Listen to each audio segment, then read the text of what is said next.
Good evening. Welcome to the 6 o'clock news. First tonight, an extraordinary offer from the IRA. In a disturbing statement released in the last hour, the IRA says it was prepared to shoot the people responsible for the murder of Robert McCartney in Belfast in January. The offer was made to Mr. McCartney's family, who told the organisation they were against violence but wanted those responsible brought to court. His sisters have accused the IRA of shielding the men and intimidating witnesses. Here's Dennis Murray. The McCartney family's campaign is taking them to the highest levels of government. Next week they'll be in the White House. Today they were with women MPs and senators of the Irish Parliament. Speaking before the IRA's statement, they made clear their annoyance at the absence of anything to convict their brother's killers. That's extremely frustrating. That is the most frustrating. At the campaign level, everything is going very well, but on the ground where it really matters, there's nothing happening at all. Their campaign has put the IRA and Sinn Féin under enormous pressure. The latest IRA statement is a further clear sign of that. The statement said, at its first meeting with the McCartney family, the IRA representatives stated in clear terms that the IRA was prepared to shoot the people directly involved in the killing of Robert McCartney. The statement also says the names of those involved in the attacks and stabbings of Robert McCartney and the names of 2 other men were given to the family. The IRA said it was setting out all this at length because it is important that issues of truth and justice are successfully resolved. At the weekend, the sisters of Robert McCartney were invited to the Sinn Féin annual conference by Gerry Adams, another huge sign of the pressure they've put on that party and the IRA, which is offering to shoot ex-members while it's on a ceasefire. Mr. Adams has already given the names of 7 suspended party members to the police ombudsman. Those responsible for the brutal killing of Robert McCartney should admit to what they did in a court of law. That's the only decent thing for them to do. Those with any information should come forward. Robert McCartney was 33 and had 2 young sons. He was killed after an argument started in this Belfast city centre pub, beaten and stabbed to death. His family's campaign has had an extraordinary effect on the political landscape, and they say that they won't rest until Robert's killers are before the courts. Dennis Murray, BBC News, Belfast. Dennis, this is just incredible, offering to go around shooting people. I'm starting to run out of words to describe the twists and turns of the recent events, George. I mean, absolutely mind-boggling is the phrase that came to me when I first read this statement. But in a way, there's one bit of it that's not surprising, which is it appears that the IRA's first instinctive offer to the McCartney family was to shoot those involved. Now, that's not surprising because, after all, the IRA shoots people. But it also shows you they'd rather do that than bring them before the courts, which shows you their mindset. But I think what is absolutely astonishing is the fact that they've chosen to make that public and absolutely not what the McCartney family want. And also, they very carefully, I think, chosen that word shoot, because that you don't know whether that means shoot to kill or so-called punishment shooting. And briefly, Dennis, what are the political implications of all this? Well, the British and Irish governments will stick by their 2 policies for a start, which are don't exclude Sinn Féin because of the mandate, but tell them you've got to knock all this stuff off before you can, before the process can move on. And I'll tell you, all the unionists will say, we told you we can't share power with them. And one thing for sure, it's not going to get Gerry Adams an invitation to the White House. Dennis, thank you. The House of Lords has inflicted yet another blow to the government's controversial plans to deal with terror suspects. In the last few minutes, they've said that any new law should lapse at the end of November. The Lords had already amended the proposals to give judges and not politicians the power to impose control orders. Here's Andrew Marr. Time's ticking away at Westminster for the government's proposed anti-terror laws, and there is a real deadline. Unless some new moves are made, terror suspects at Belmarsh must be released onto the streets on Friday before the current legislation runs out. And tonight, the Lords is busy inflicting further defeats on the government, ripping into planned laws to allow a politician, the Home Secretary, to order suspects to stay in particular areas, hand over their passports or forbid them to use phones or the internet. As they absorb 2 days of defeats in the Lords, ministers no longer sound defiant. What we're going to try and do over the next 24 hours is to try and see, can we get a legal framework that strikes the right balance, that protects the country and protects liberty. It's a really difficult thing to do, but we're going to give it our absolute utmost attention to see if we can get at the end of it some legislation that all of us can feel safe and secure with. But without major concessions, the government's now in terrible trouble. Is there a real possibility of the detainees simply walking free? It would be Mr. Blair that would be behaving deeply irresponsibly, because he can have his bill with a time limit which would make sure that Parliament had the opportunity properly to discuss it. Or he can have a continuation of the existing legislation. We've made both those offers to him. So if there is no legislation on the statute book at the end of this week, that will be a result of Mr. Blair's decision, not of ours. The only way the government are going to get the support of the Lib Dems for this bill is if they concede on the issue of a judge looking at all the control orders, they make sure that we have proper, good standards of proof, and that we get issues to do with evidence being looked at by both the defendant and the judge. That, we believe, will make this bill better, and the government are going to have to budge on these issues before we could even consider supporting it. We're weeks away from an election. Nobody wants to be accused of helping the terrorists. And yet Parliament, so far, has been completely unable to agree a law that balances our legal rights with our right not to be bombed. Andrew, do you think the government will accept the changes?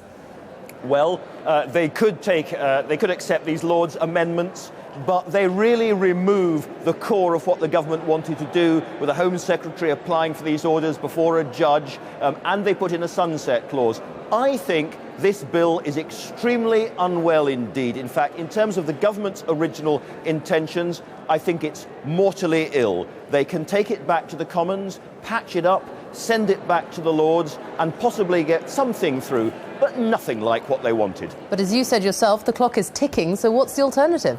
Well, the alternative would be effectively to bring out the humane killer and shoot the bill themselves tomorrow or on Thursday, and then return to the original powers, which the law lords don't like, at least for the time being, during the election campaign, and have an argument with the other parties about the future of the terror laws and who's responsible. To do that, of course, they would have to put an order before Parliament. And they have. Andrew Marr, thank you very much. 25,000 people are dying every year from blood clots they pick up in hospitals, and the NHS isn't doing enough about it. According to a report from MPs, that's more than the combined number of people who died from road accidents, AIDS and breast cancer. Well, our health correspondent Jill Higgins is here now. Jill, this sounds like a huge problem. Well, George, it's such a problem that MPs are calling for urgent action to beat the blood clots. They say it's shocking there are no current guidelines, because every year 25,000 people die from this condition. That's 25 times more than the number killed by MRSA. And a further 50,000 have symptoms like pain and swelling. Now, most of the deaths are due to venous thromboembolism, or VTE. That's when a simple blood clot develops in a vein in the leg or pelvis. It gets dislodged, travels up the vein to the lungs, and here it gets stuck. Now, if there's no treatment, there's a 1 in 3 chance of dying. It's true some factors can increase your risk of blood clots: if you're pregnant, on the pill, if you're obese, or if you have surgery, especially if there's a long recovery time lying down. Now, Maureen Coville developed a clot after foot surgery. It was spotted in time, but she feels she should have been given more information. They don't actually tell you what it feels like or what to look out for. So I didn't know, obviously, otherwise I would have gone to the doctor earlier. OK, we're just going to give you a heparin injection, which just helps to thin the blood. Can we just check your name? But really, patients shouldn't be getting the condition in the first place. There are simple and safe methods of prevention, such as compression stockings and blood-thinning drugs like heparin. I've got no clots whatsoever, and I've been in bed 3 months. So for you, this is the best treatment? The best treatment I've ever had. Having thrombosis specialists in every hospital would also help. They could spot the problem and raise awareness. So why haven't these simple steps been taken before? One of the reasons, for example, that the problem's gone unrecognised is the low level of post-mortems done in this country. And so I think there are many patients dying and their death is attributed to another cause, whereas in fact they're dying of blood clots. Government guidelines aren't due until 2007. Today's inquiry says it's unacceptable to wait that long when thousands of patients are dying unnecessarily every year. George. Jill, thank you. A former SAS soldier has told a court his wife knew he intended to kill their terminally ill son. Andrew Wragg denies murdering his son Jacob, who suffered from an incurable condition, but he admits manslaughter on the grounds of diminished responsibility. Anita McVeigh reports. Andrew Wragg's defence counsel told the court today that his client had left a promising career in the army to help support his wife in caring for their terminally ill son Jacob. Mr. Wragg denied ever being embarrassed about Jacob, who had Hunter syndrome, and said he was proud of him. He described spending 20 to 30 minutes with his son at the family home in Worthing early on the day he was to smother him. Andrew Wragg explained how he'd gone into Jacob's bedroom. "I was kneeling in front of him, talking to him." Michael Sayers QC defending asked, was he able to respond? "No," replied Mr. Wragg. "I realised he was in a bad way. He just looked sad. He looked fed up with life and fed up with his condition." Mary Wragg denies knowing anything about what her then husband was to do, but Andrew Wragg told the court, "We were parents, not me alone." He alleges he couldn't have acted without her approval. In cross-examination this afternoon, Philip Katz QC prosecuting asked, "Are you saying, Mr. Wragg, that Mary Wragg left that house knowing that you were going in to take the opportunity to kill Jacob?" He replied, "Yes, sir, that's exactly what I'm saying." Andrew Wragg denied earlier allegations about a conversation he'd had with the mother of another ill child, where it was claimed he'd said he would put a pillow over Jacob's face rather than see him suffer. He denied that it was a selfish killing and insisted he was telling the truth. The defendant also questioned Jacob's quality of life and claimed he'd seen in his eyes that he'd had enough. Andrew Wragg's sister and two brothers were in court this afternoon. Stephen Wragg, who was also Jacob's godfather, said that when he last saw the 10-year-old about 5 months before his death, he appeared not to recognise him any longer. Anita McVeigh, BBC News, Lewis. Tens of thousands of people have been demonstrating in the Lebanon in support of Syria's involvement in the country. It was organised by the Shiite group Hezbollah, which says there'd be chaos in Lebanon if Syria withdraws its troops. Reports from Moscow say Russian troops have killed the leader of Chechnya's rebels. An army spokesman said Aslan Maskhadov died in a shootout with special forces. You may find some of the pictures in Bridget Kendall's report disturbing. This is the news gripping Russia tonight. On nationwide TV, pictures of a sweep through a Chechen village by Russian security forces, leading to this secret bunker and the discovery of one of Chechnya's most senior rebel leaders, Aslan Maskhadov. The plan was to take him alive, but in the heat of the moment, say local sources, a bodyguard mistakenly shot him. His death is still not absolutely certain.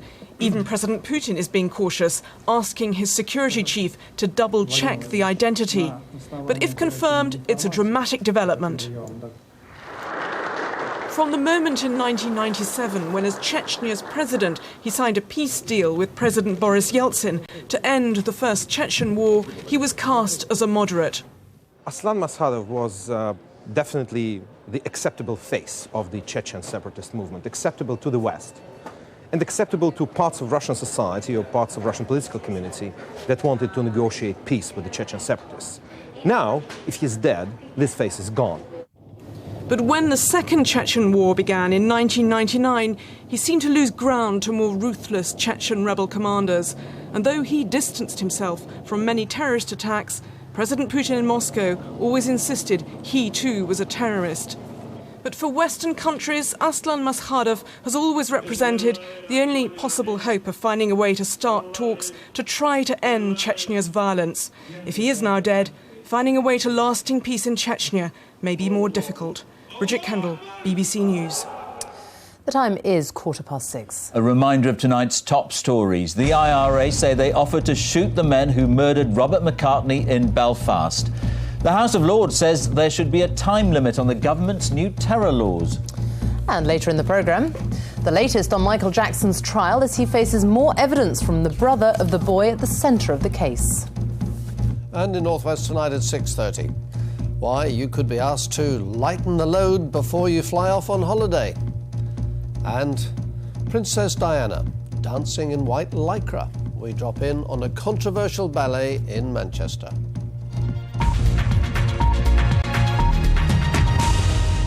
China may be transforming its economic life, but politically things haven't changed much at all. The Communist Party retains total control, and ordinary people have little say over the decisions that affect them. In the second of his special reports for the BBC's China Week, our correspondent Rupert Wingfield-Hayes travelled to one village in Anhui province to look at democracy Chinese style. To see democracy in China, you need a government convoy. And a lot of Communist Party minders. I've come to this village to see an election, though there's little sign of it. No posters, no pictures of candidates. The one voter I am allowed to interview is a Communist Party member.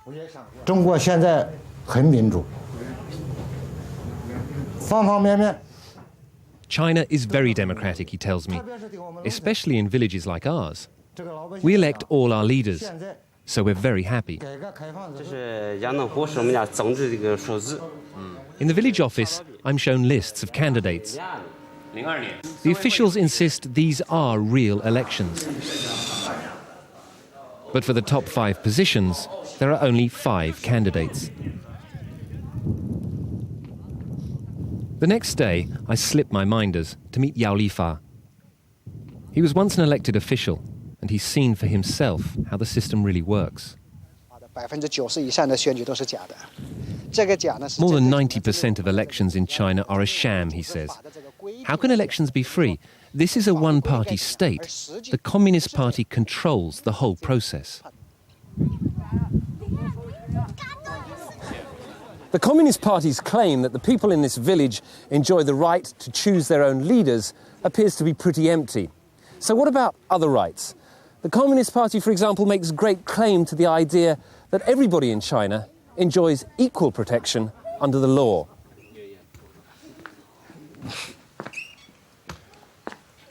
Wang Yucai is testing that idea.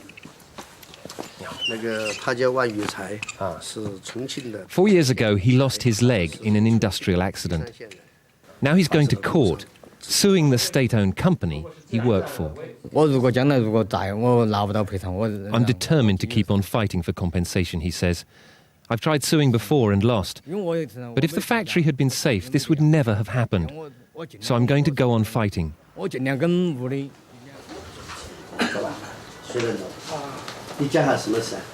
Wan's lawyer is Jolie Tai. Every morning, his office in central China fills with people hoping he can get them justice.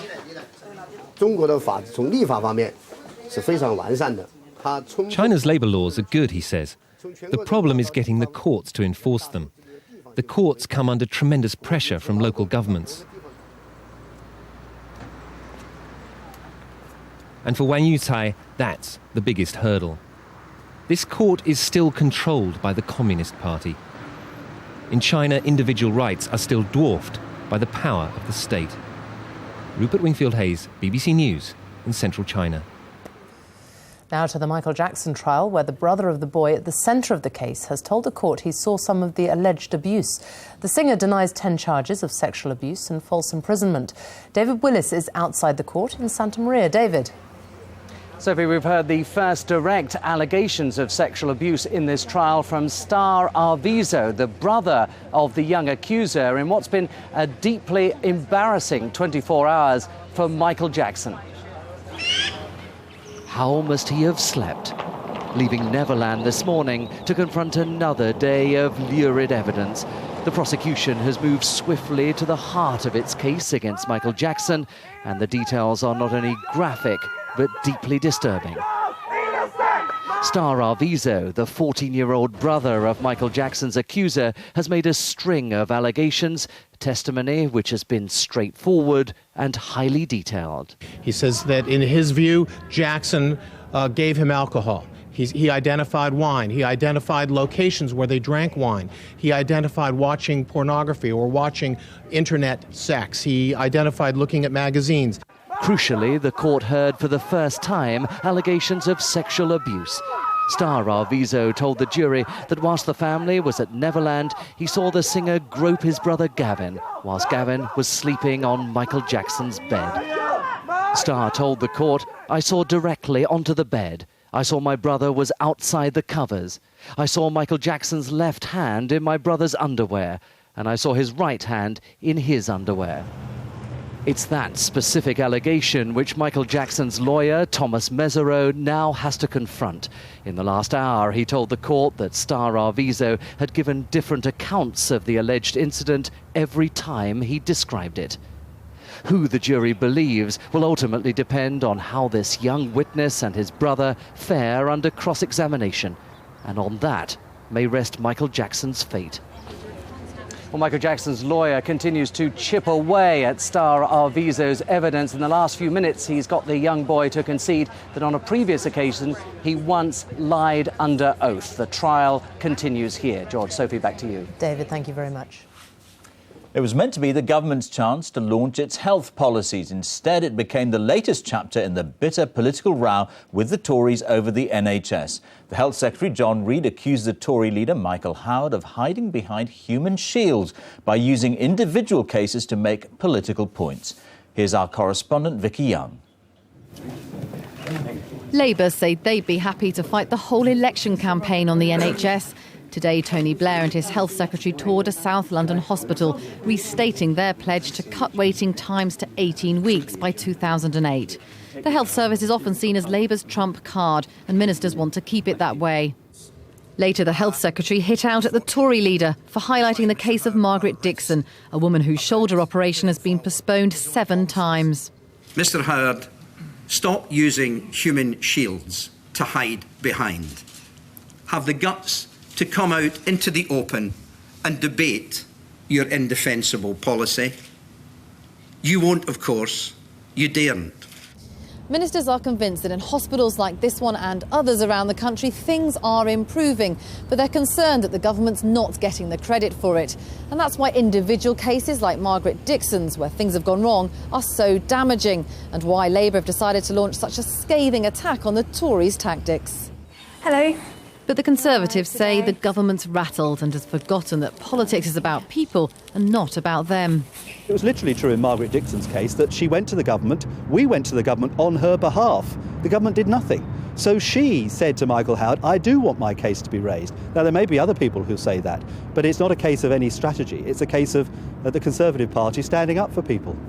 The Liberal Democrats are unimpressed with the debate so far. I think the problem is that both Tony Blair and Michael Howard are only too willing to use NHS staff and NHS patients as cannon fodder in their political rows. I don't think that's the way to engage in a serious debate about the real problems facing the NHS and healthcare in this country.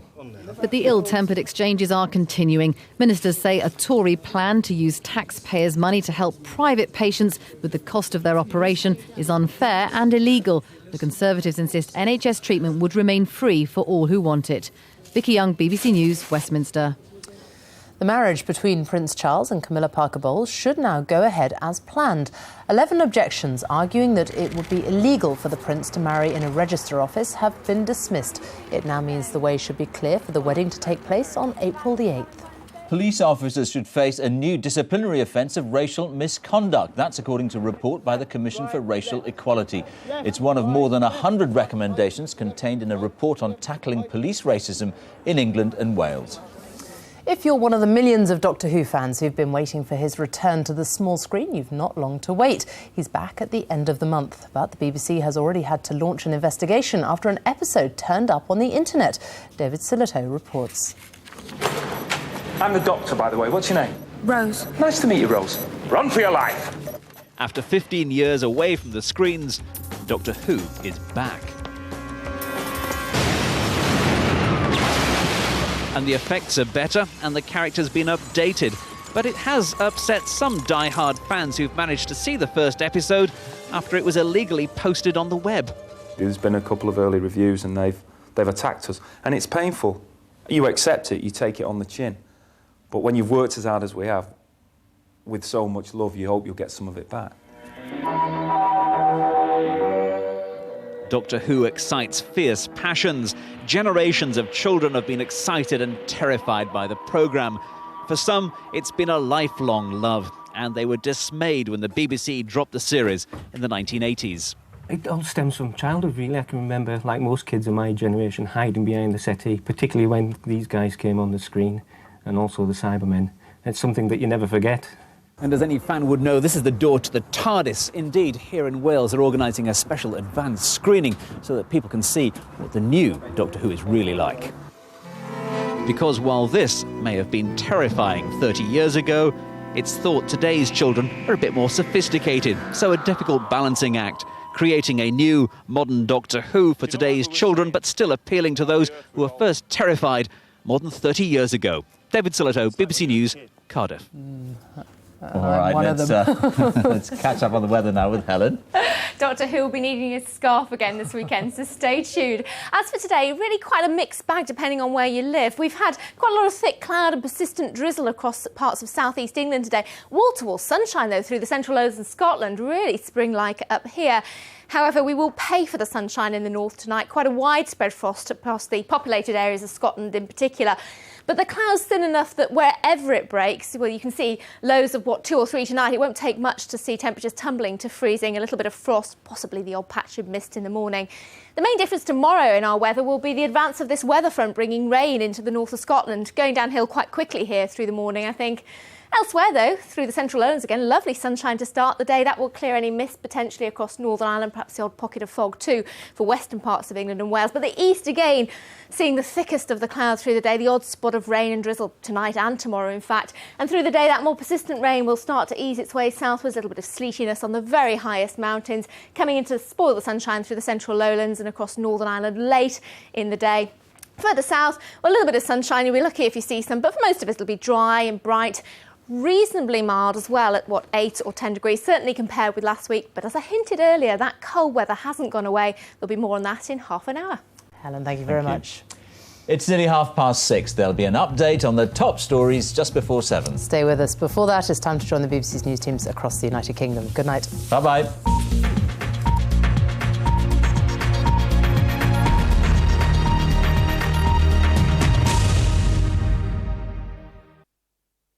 When Darren Bertolotti hanged himself, no one saw. When James Barclay did the same, no one saw. The prison service keeps turning a blind eye, but Real Story uncovers what's going on inside Kilmarnock Jail. Tomorrow at 9 on BBC One.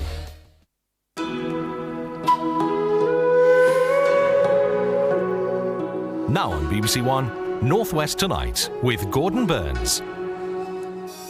A children's nurse goes on trial accused of killing a boy by giving him the wrong injection. Why your excess baggage could leave you grounded at the airport. And the cursed sculpture that's caused a split in the Lake District.